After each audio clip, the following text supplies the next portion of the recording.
Well, first off, let's talk about how this came together. When I listened to this record, and I obviously can hear the Parquet chords, and I can hear Karen O, and I start to wonder where you are. Are you musical? Are you direction? Like, what's the story of this record, and how do you fit into it with the artist that you've chosen? I wrote all the songs before I met with the band, and because I had this concept of creating this, surreal or non-existing world, which was a mix of New York and Milano, and New York in terms of sound and Milano in terms of the narrative and the visual context. Then I realized that the band Parquet Courts was the perfect ensemble of musicians that could perform and could convey those ideas that I wrote.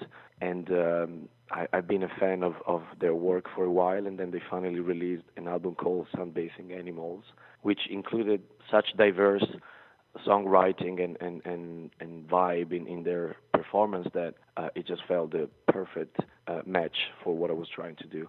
And so I reached out to them, and they were super cool about it. They were very enthusiastic, and we met and recorded the music essentially.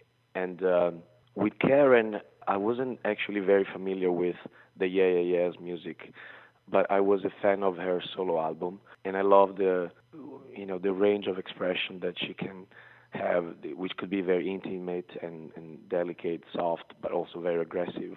I thought it was exactly what I needed to A, balance the sound of the band, and B, to narrate and bring to life all these different characters that I created for the album, which is a character of could be a fashion model or the beautiful people as they're called, or a misfit or an outcast, but always in Milan in the 80s as a backdrop. I mean, it's so interesting to hear, that you had written these songs before because they do perfectly suit the voices that you've given them to. And coming from, when you did the Rome record with Danger Mouse, with Jack White, with Norah Jones, and that was so sweeping and cinematic, and as it said, the spaghetti western style, and this one for being so angular and indie sounding. I mean, you've got so many different, sides to you musically. What do you attribute to that? Where do you get all of these different sounds? Because there are so many artists who can only write in one box, and that's their box, and you don't seem to have that box. Yeah, well, thank you. And I mean, I see this as a compliment. Oh, definitely. And definitely the future albums that I'm working on will probably confuse even more. But the way I look at this is, I feel like the parallel could be like a film director. I create the structure, and then I call upon a specific artist, like a director would do with an actor, to deliver the lines that I wrote to continue with this parallel, but they do it their own way. They have their own face. They move their own way. And to me, it's very fascinating to create material, but also then to figure out who will best bring life to an idea that I had. At the end of the day, the fact that Rome was orchestral and jazz in a way, and Milano is absolutely more like a band thing. I don't see them to be, structurally speaking, very different in a sort that they can all be coded as music that has some kind of a percussive element. It could be a jazz drum or like a punk rock band, punk rock drums. They all have bass, which is the fundamental of all the music, the way at least I write. And then on top, there are these, variation, but they are all built kind of, the same way. I feel like, it's like different models of the same car manufacturer, in a way. They look and feel different, but they're built, from the same people.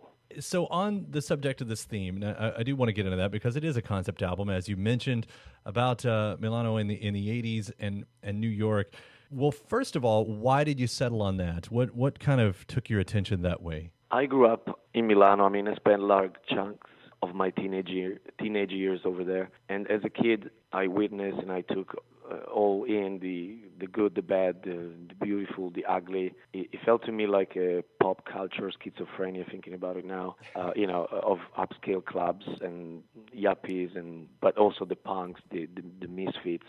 it was a melting pot, if you will, given also the proximity of any small European city in a way, where you have all kinds of social classes and different kind of people, really walking the same streets, so to speak, being very close and interacting with each other.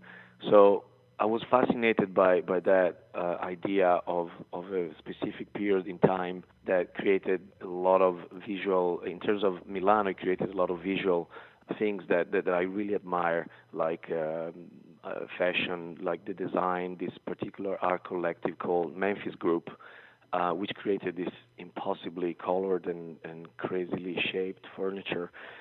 And at the same time, I've always been attracted by the sound of New York of the late 70s and 80s. I feel like the New York artists on the music scene, I'm referring, they capture really well what was going on also in Milan, which is kind of the struggle of youth to deal with older generations and a new way of dealing with the importance of look, of the money, and all those themes that I feel they were interpreted very well by those bands in New York.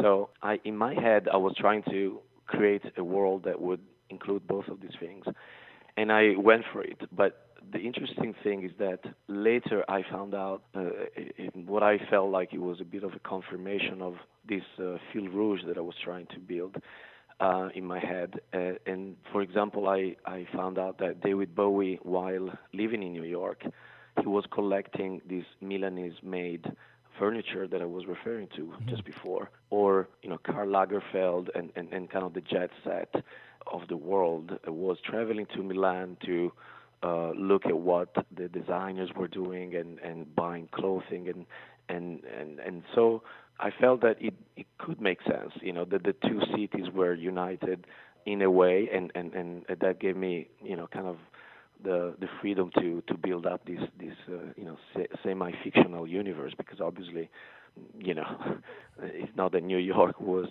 in Milan or the other way around. It's just like I felt they could have been connected through the music of New York and using the narrative and the design and the look of Milano of that particular decade.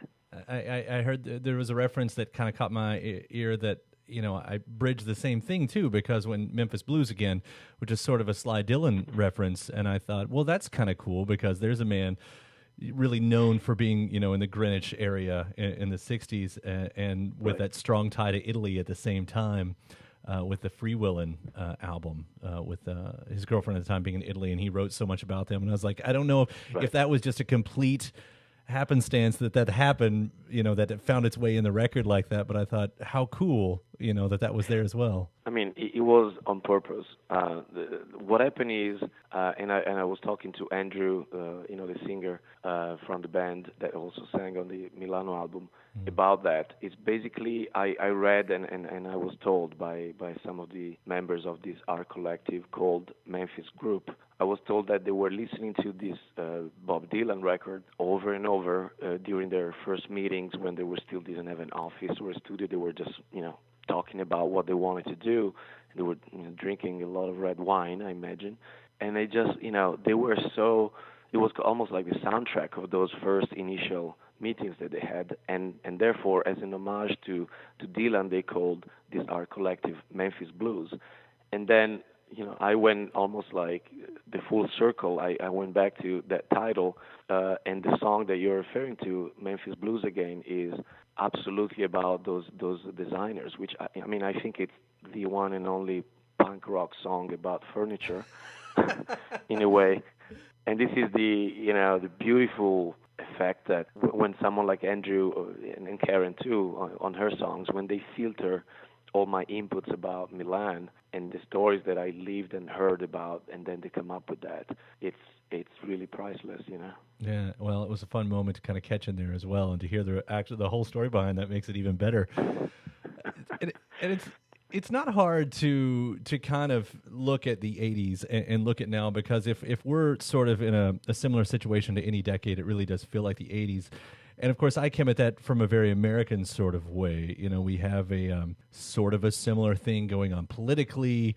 and with nationalism and everything, but also the excess part of the '80s feels like it's reared its head again in maybe not as shiny and glamorous as a way, but it definitely feels like it there. And was that on your mind, sort of the bridge from then to now? Well, I must say, the album was generated. I started to work on that like maybe 2-3 years ago.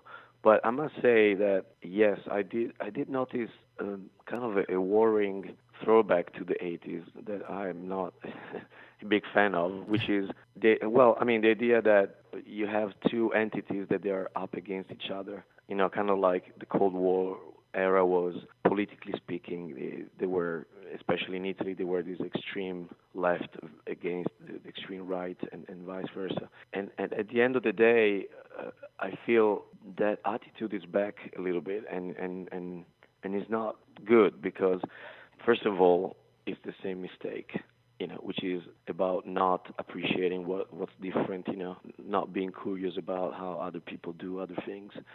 And it's just a constant, never-ending fight, I think, because there's no way to finish this if you don't start to think about how the other people are doing things and look at them that way, versus being just convinced that what you're doing is perfectly right and everything else is wrong, So I see that coming back a bit, and yeah, it's not exciting at all. Well, I'm hopeful that the pendulum will swing again, much as it did in the '80s to the '90s, which by no means was a perfect decade, but was definitely a move in the opposite direction. And man, we need that.